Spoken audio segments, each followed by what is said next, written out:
One act of kindness. That's all it took to destroy Ethan Walker's life. Or so he thought. The morning he stopped for that pregnant woman on the side of the road, he had no idea what he was giving up. His dream job. His one shot at saving his daughter from the life they'd been barely surviving. Gone. All of it. Because he chose to be a good man when the world rewarded people who looked the other way. But Ethan didn't know who she was. He didn't know that the stranger he helped, soaked and stranded in that storm, held more power than he could imagine. And he definitely didn't know that missing that interview would lead him somewhere he never expected. Somewhere that would change everything. Because sometimes the worst decision you ever make turns out to be the best thing that ever happened to you. Before we continue, let us know in the comment section where in the world you're tuning in from. We love seeing how far our stories reach. And if this story speaks to you, don't forget to like, share, and subscribe. Ethan's hands were shaking as he gripped the steering wheel. The rain came down in sheets, turning the highway into a blur of gray and red taillights. He glanced at the clock on the dashboard. 8:47 a.m. 13 minutes. That's all he had to make it to TechSmith Enterprises. 13 minutes to change his life. His phone sat in the cup holder, screen dark, but he could still see Emma's good luck text from earlier. "You got this, Daddy." With 3 heart emojis, because she always sent 3. Never 2, never 4, always 3. God, he couldn't let her down. Not again. The apartment they lived in had mold in the corners. Emma pretended not to notice, but Ethan saw how she avoided putting her stuffed animals near the walls.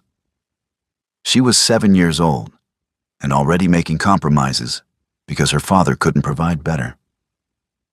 The thought made his stomach turn.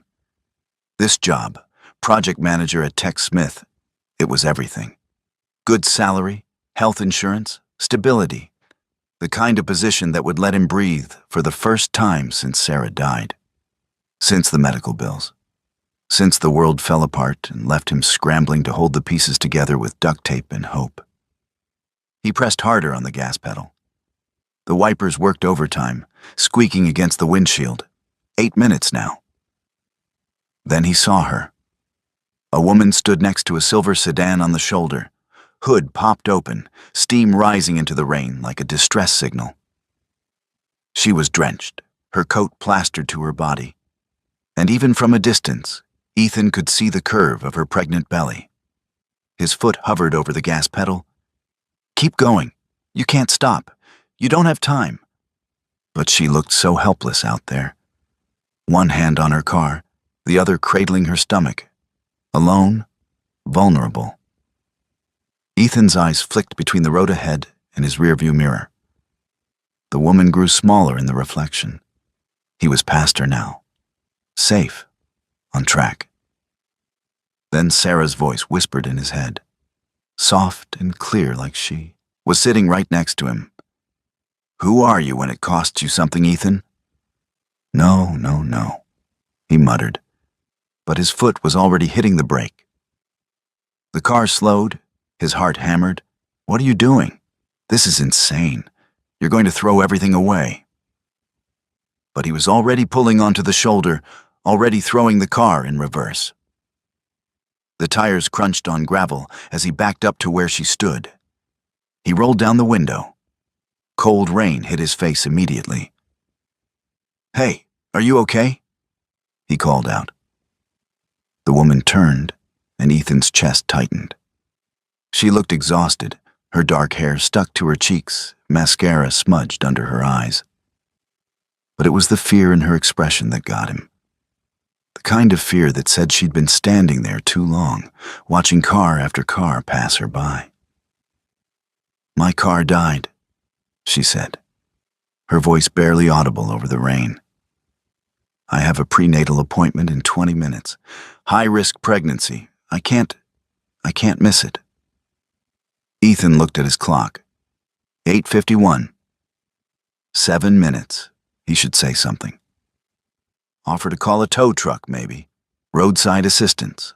Something that didn't involve him getting out of this car and sacrificing everything he'd worked toward. Please, she added, and that one word broke him. Get in, Ethan said. She didn't hesitate. The passenger door opened, and she slid inside, dripping water onto his already worn seat covers. She was shivering. Thank you, she breathed out. Thank you so much. I've been standing there for 15 minutes. Everyone kept driving past. Ethan pulled back onto the highway, his mind racing faster than the speedometer. He could still make it. Maybe. If he drove fast enough, if the traffic cooperated, if the universe decided to throw him one single break. Where's your appointment? He asked. Memorial Medical Center. It's about 10 minutes from here. She glanced at him, studying his face. You're in a hurry, I can tell. I'm sorry. Don't apologize, Ethan said, though his jaw was tight. You need help. It's fine. It wasn't fine. It was the opposite of fine. But what was he supposed to do? Leave a pregnant woman stranded in a storm? I'm Lila, by the way, she said quietly. Ethan. They drove in silence for a moment. Just the sound of rain and windshield wipers and Ethan's racing thoughts. He could feel Lila watching him from the corner of his eye. You have kind eyes, she said suddenly. That probably sounds weird, but it's true. Most people wouldn't have stopped. Ethan's grip on the wheel tightened. Yeah, well, most people are smarter than me. What do you mean? He shouldn't say it. Shouldn't burden a stranger with his problems. But the words came out anyway, bitter and tired. I have a job interview. Had a job interview at 9 now. I'm not going to make it now. The silence that followed felt heavy. Lila's hand went to her mouth. Oh my God, she whispered. Ethan, I'm so sorry. You can drop me at the next exit. I'll figure something out. No. The word came out firmer than he intended. No, I'm taking you to your appointment. It's fine. But your interview is already ruined. He tried to smile, but it felt wrong on his face. At least this way, I ruined it for a good reason. Lila was quiet for a long moment. When she finally spoke, her voice was soft. Tell me about the job. Does it matter? Humor me. Ethan sighed. Why not? It's not like he had anything left to lose. Project manager position at TechSmith Enterprises. It's a big tech company downtown. Good salary, benefits, the whole package. I've been unemployed for 8 months. This was my first real callback. You have kids? A daughter, Emma, she's 7. Just saying her name made his chest ache. I'm a single dad. Her mom, my wife, passed away a little over a year ago. I'm so sorry. Yeah, me too. Ethan's voice cracked slightly. Emma deserves better than what I've been able to give her. That job was supposed to fix things, or at least start to. Lila turned to look out the window, her hand still resting on her belly. I chose this, she said after a moment. Being a single mom.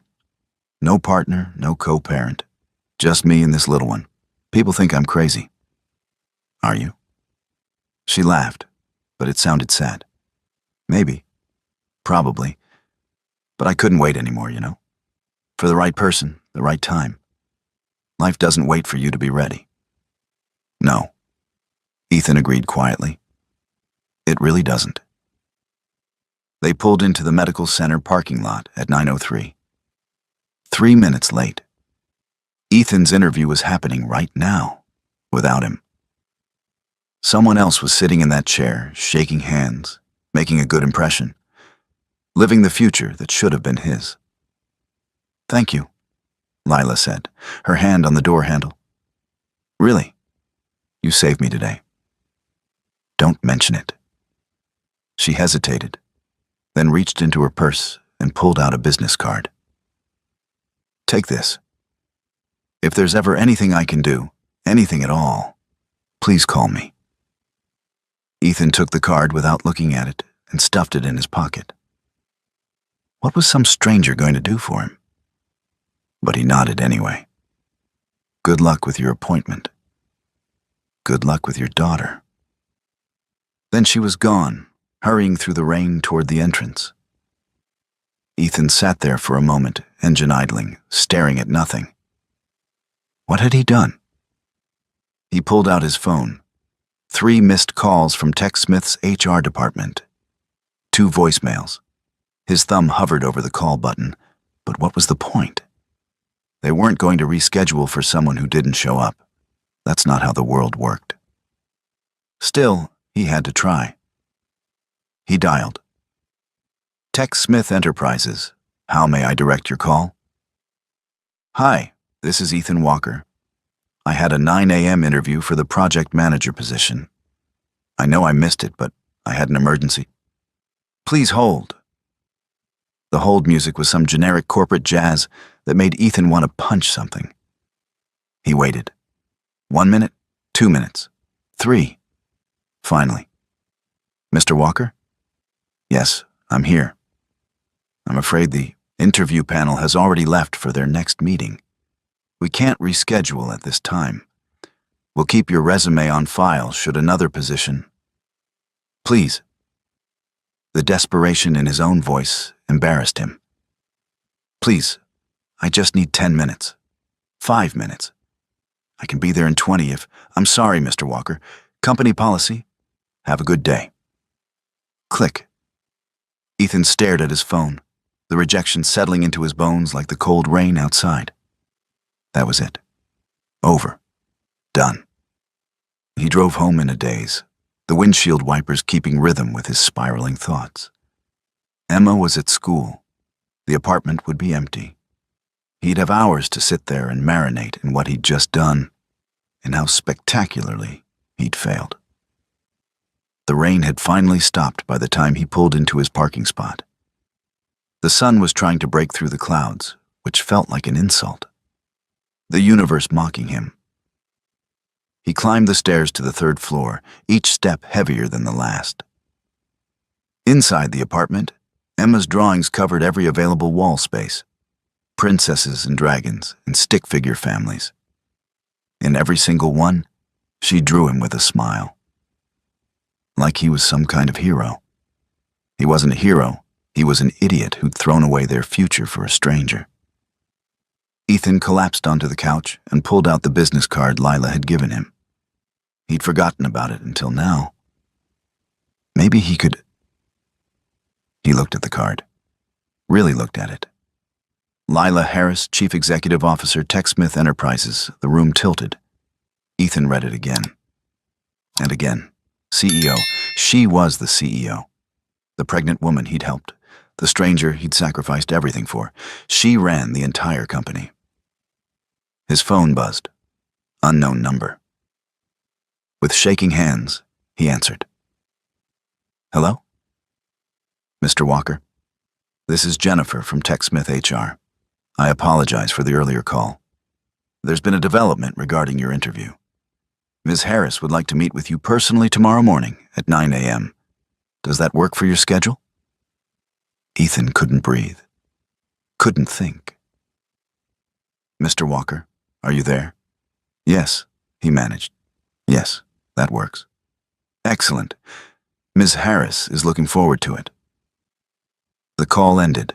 Ethan sat there, staring at the business card in his hand, his mind reeling.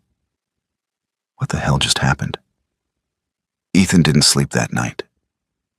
He lay in bed, staring at the ceiling, replaying every moment from the highway. Every word he'd said to Lila, every complaint about his life, every detail about Emma, every desperate confession about how badly he needed that job. She'd known. The entire time, she'd known exactly who he was supposed to interview with. And she'd said nothing. Why? At 6 a.m. he gave up on sleep and dragged himself to the shower. Emma was already awake when he emerged, sitting at their small kitchen table with a bowl of cereal, kicking her legs. Big day, Daddy? She asked, milk dribbling down her chin. Yeah, baby. Big day. You're gonna be amazing. She said it with such confidence, such absolute certainty that Ethan's throat tightened. How do you know? Emma shrugged, spooning more cereal into her mouth. Because you're you. That's how. If only the world worked that way. If only being a good person was enough. He dropped Emma at school and drove downtown, his stomach a knot of anxiety. TechSmith Enterprises occupied 15 floors of a glass tower that reflected the morning sun like a beacon. Ethan had looked up at this building yesterday from the parking lot, defeated. Today, he was walking through the front doors. The lobby was all marble and steel, the kind of pristine corporate minimalism that screamed money. A security guard directed him to the elevator. 15th floor. Ms. Harris is expecting you. The elevator ride felt like ascending into another world. Each floor that passed took him further from the life he knew, the cramped apartment, the overdue bills, the constant fear of not being enough. The doors opened to reveal a reception area that could have been in a magazine. Floor-to-ceiling windows overlooked the entire city. A young woman at the desk smiled at him. Mr. Walker, go right in. Ms. Harris is ready for you. Ethan's hands were sweating. He wiped them on his pants and approached the double doors at the end of the hall.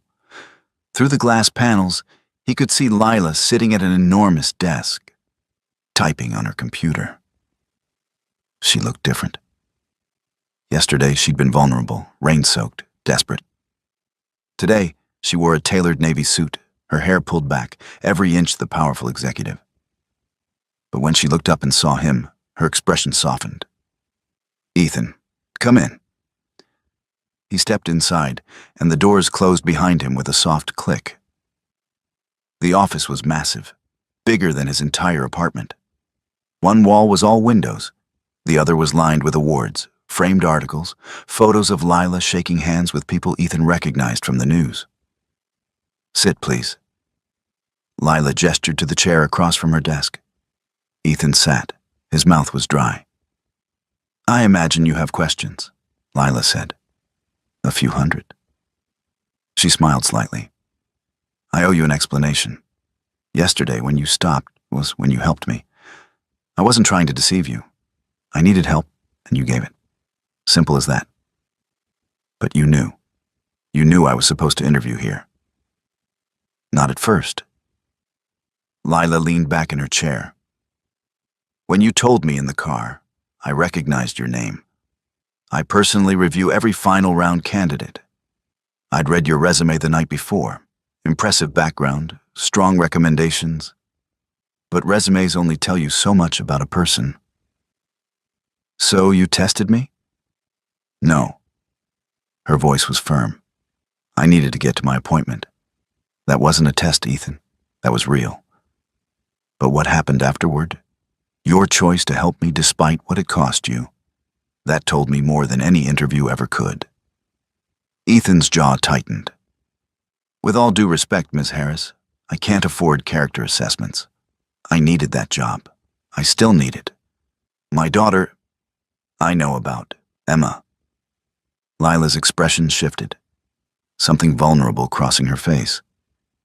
You talked about her in the car, the way your voice changed when you said her name. That kind of love, that kind of devotion. You can't fake it. Then why am I here? Why the call from HR? What is this? Lila stood and walked to the windows, looking out over the city. Do you know what it's like to have everything and still feel completely alone? To build an empire and realize you did it by sacrificing the parts of yourself that actually mattered? Ethan didn't answer. He didn't know what she wanted him to say. I'm 37 years old, Lila continued. I've been CEO of this company for 6 years. I've increased our revenue by 400%. I'm on the cover of magazines. People call me a visionary. She turned to face him. And I'm terrified of being a mother, because I don't know if I remember how to be human." The confession hung in the air between them. Ethan saw it now, the exhaustion behind her polished exterior, the loneliness in her eyes despite all her success. "Yesterday," Lila said softly, "you were late to the most important interview of your life, and you stopped anyway. You listened to me. You saw me as a person, not an obstacle or an inconvenience. Do you know how rare that is? I just did what anyone would do." "No, Ethan. You did what almost no one does anymore." She returned to her desk, pulling out a folder. "I'm not offering you the project manager position." His heart sank. Of course. This whole thing was just her way of letting him down gently, making herself feel better about ruining his chance. "I'm offering you something better," Lila continued. "Senior executive assistant. You'd work directly with me, managing high-level projects, interfacing with our leadership team, helping shape company strategy. The salary is $140,000, full benefits, 4 weeks vacation, and a signing bonus of $20,000. Ethan couldn't breathe. That number, $140,000. It was more money than he'd ever imagined making, more than he'd made in 2 years at his last job. "I don't understand," he managed. "I'm not qualified for that. I don't have executive experience." "You have something more valuable: integrity, empathy, the ability to make hard choices and live with them." Lila slid the folder across the desk. "I need someone I can trust, Ethan. Someone who'll tell me the truth even when it's difficult. Someone who understands that success means nothing if you lose yourself getting there." Ethan stared at the folder like it might explode. This couldn't be real. Things like this didn't happen to people like him. "Why me?" he asked. "Really? Why?" Lila was quiet for a moment. When she spoke, her voice was barely above a whisper. "Because yesterday you showed me that good people still exist. And I'm building a company that I want to be proud of, not just for what we accomplish, but for who we are. I need people who lead with their values, not just their ambitions." She paused. "And because you remind me that there's more to life than quarterly reports and board meetings. You have Emma. You have purpose beyond this building. I need that perspective around me." Ethan opened the folder. The contract was there, official and real. The numbers weren't a dream. This was actually happening. "There's one condition," Lila added. "This job is demanding. Long hours, high pressure, constant problem solving. But I need you to promise me something. Don't lose yourself in it. Don't become so consumed by work that you forget why you're doing it. Emma comes first, always. If you can't make that promise, I don't want you here." Ethan looked up at her, this powerful woman who somehow understood exactly what he needed to hear. "I can promise that," he said. "Then welcome to TechSmith, Ethan." He should have felt relief, joy, something. But as he shook Lila's hand, all Ethan could feel was the weight of the question that had been building since yesterday. What did she really want from him? And what would it cost?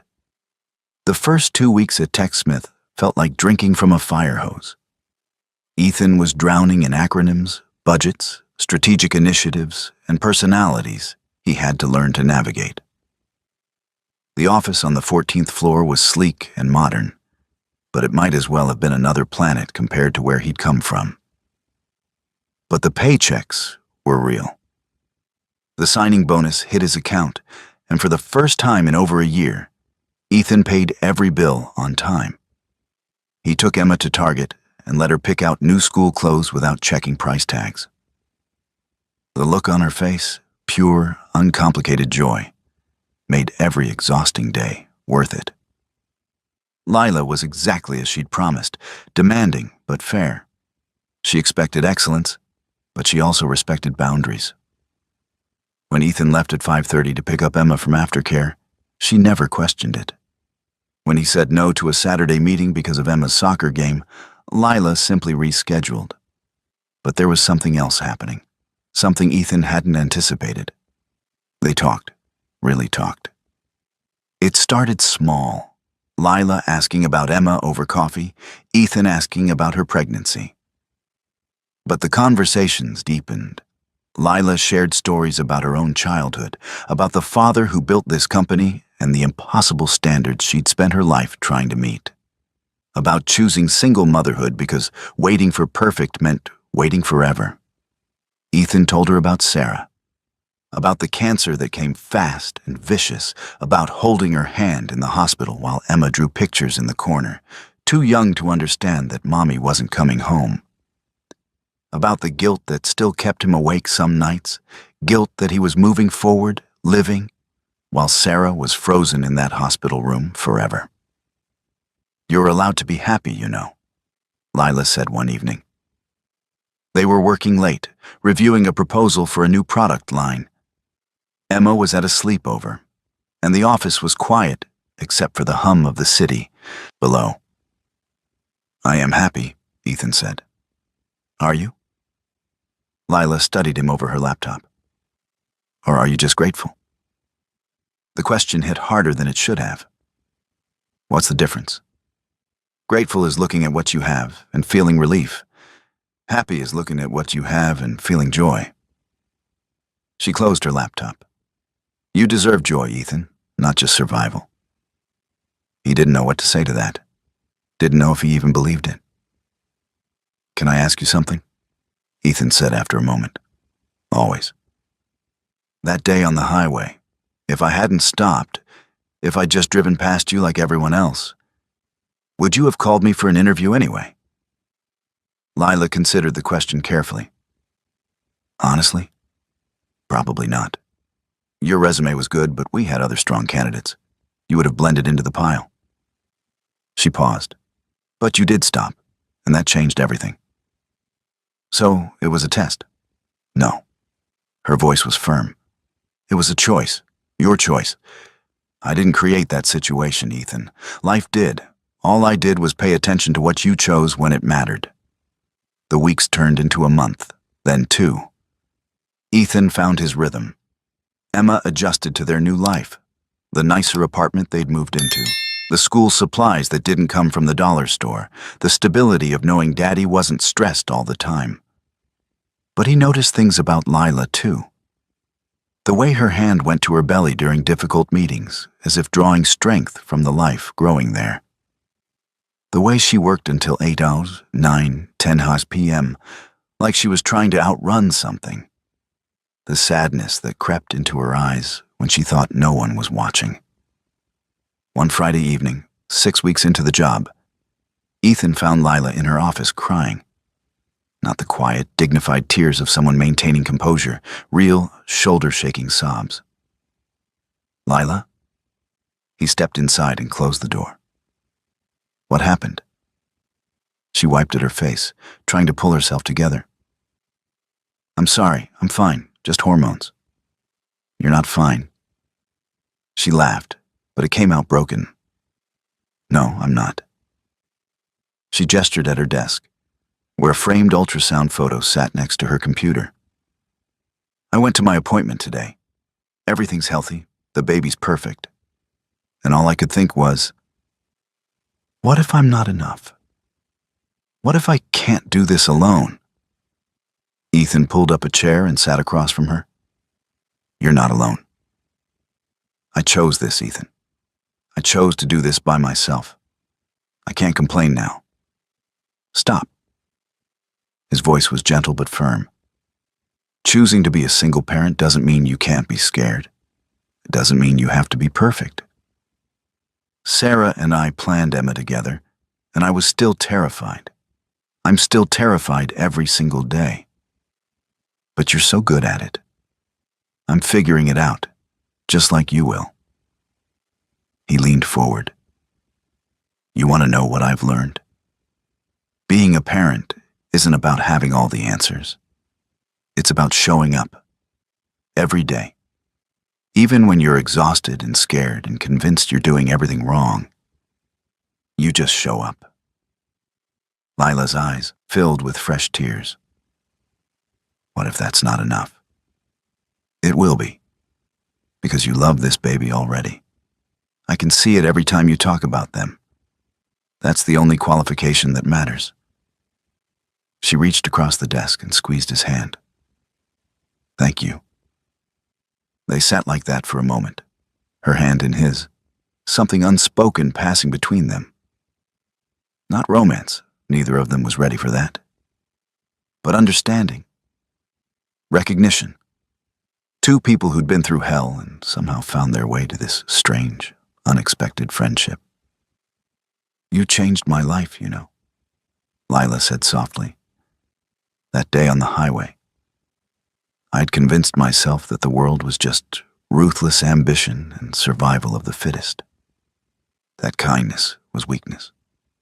Then you stopped. You changed mine too, Ethan admitted. You gave me a chance when you had every reason not to. You saw something in me that I'd stopped seeing in myself. We saved each other, I think. Yeah, I think we did. 3 months later, Lila went into labor during a board meeting. Ethan drove her to the hospital, held her hand through contractions, and called her sister, who lived 3 states away. He sat in the waiting room, answering work emails while Lila brought her daughter into the world. When he finally got to meet baby Maya, tiny and perfect and screaming, Lila looked at him with exhausted gratitude. You stayed, she whispered. Of course I stayed. Not everyone would have. Well, Ethan said, smiling down at the baby, I have a habit of stopping when I should probably keep driving. Lila laughed, tears streaming down her face. Best habit ever. 6 months after that rainy morning, Ethan stood in his new living room, a real house with a backyard where Emma played, and thought about how close he'd come to driving past, how one decision, one moment of choosing kindness over convenience, had changed everything. His phone buzzed. A text from Lila. Maya said mama today. Well, it sounded like mama. Might have been gas, but I'm counting it. Hope Emma's birthday party's amazing. Save me cake. Ethan smiled and typed back, There's always cake for you. Because that's what you did for family. And somehow, against all odds, that's what they'd become. He looked out the window at Emma, spinning in circles in the grass, her laughter carried on the wind. The sun was setting, painting everything gold. Sometimes life didn't give you what you planned for. Sometimes it gave you something better. Something you didn't even know you needed until it arrived, drenched and desperate, on the side of a rainy highway. And sometimes, the worst morning of your life turned out to be the beginning of the best chapter. Ethan had stopped to help a stranger, and in return, she'd helped him find his way home. If this story touched your heart, we want to hear from you. Here's the question.